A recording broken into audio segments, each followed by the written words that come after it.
ما من رجل يأخذ شيئا ليس له فيه حق إلا لقي الله يوم القيامة.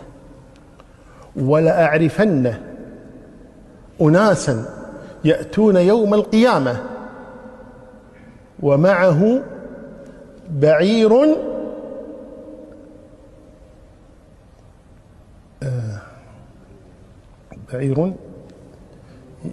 له رغاء، نعم، معه بعير له رغاء، أو بقرة لها خوار، أو شاة تيعر. ألا قد بلغت صلى الله عليه وسلم، أو كما قال صلوات ربي وسلامه عليه. يحذر أي شيء تأخذه ليس لك فيه حق تحاسب عليه يوم القيامة. وهذه رسالة حقيقة يعني فليسمعها من يسمع. هؤلاء الذين يبصمون يمشون في العمل، أو قاعد ببيتهم ومدير يقول له لا تداوم، أو الوزير قال له لا تداوم، أو عضو مجلس أمة ماخذه عنده ويقول له قاعد ببيتكم، أو روح ادرس برا والمعاش يجيك. كل هؤلاء داخلين في هذا الموضوع.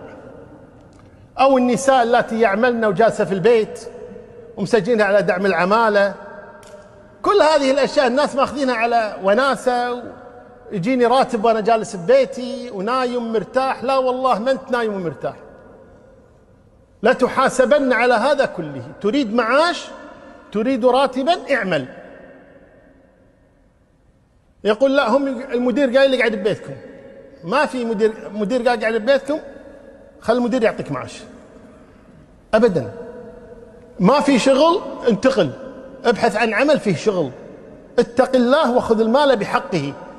إن أخذت مالا ليس لك فيه حق لتأتين يوم القيامة مع هؤلاء. الذي يحمل بعيرا له رغاء، أو بقرة لها خوار، أو شاة تيعر. في يراها الإنسان أشياء تافهة.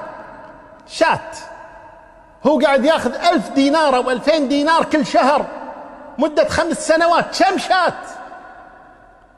كم تحمل على ظهرك لأجل لعاعة من الدنيا مكتوبة لك أصلا؟ رزقك هذا كله مكتوب،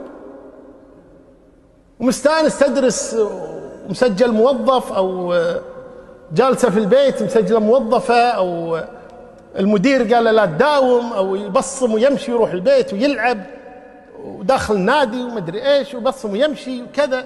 كل هذا مال حرام الناس يأكلونه. فعلى الإنسان يتقي الله تبارك وتعالى. والمشكلة أن بعض هؤلاء له أسرة يوكلهم حرام، أولادك يأكلون الحرام، ثم نقول ندعو ولا يستجاب لنا.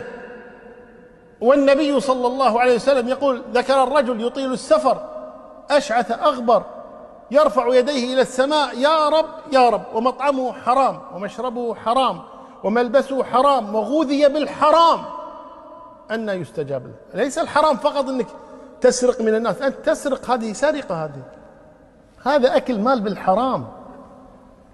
فعلينا أن نتقي الله تبارك وتعالى، أن نجتهد في أعمالنا ونأكل لقمة حلال حتى يبارك الله لنا فيها سبحانه وتعالى.